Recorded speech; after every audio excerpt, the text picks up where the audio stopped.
Just turmeric ವಾಟರ್ನ ತೊಗೊಳ್ತಾ ಇದ್ದೀನಿ ನಾನು ಹಸ್ಬೆಂಡು.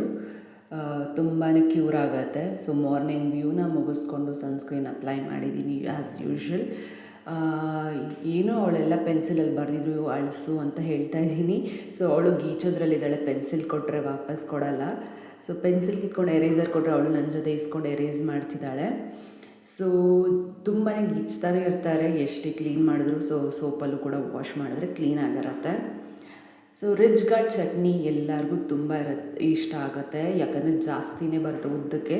ಸೊ ಇದನ್ನು ಒಂದು 10 ನಿಮಿಷ ಬೇಯಿಸ್ಕೊಂಡು ಜಾರ್ಗೆ ಹಾಕಿ ಕೊರಿಯಂಡರ್ ಸೀಡ್ಸ್ ಆಗಲಿ, ಜಿಂಜರ್ ಹಾಕ್ಕೊಂಡು, ಕ್ಯುಮಿನ್ ಸೀಡ್ಸು, ಕೊರಿಯಂಡರ್, ಸ್ವಲ್ಪ ಟರ್ಮರಿಕ್ ಹಾಕ್ಕೊಂಡು, ಒಂದು ಅರ್ಧ ಕಪ್ಪಷ್ಟು ಕೊಕೊನೆಟ್, ತೆಂಗಿನಕಾಯಿ, ಗ್ರೀನ್ ಚಿಲ್ಲಿ, ಮೆಣಸಿನ್ಕಾಯಿ ಇಷ್ಟನ್ನು ಹಾಕ್ಕೊಂಡು ಬ್ಲೆಂಡ್ ಮಾಡಿ ಒಂದು ಸ್ವಲ್ಪ ಸೈಡಲ್ಲಿ ಇಟ್ಕೊಳ್ಳಿ.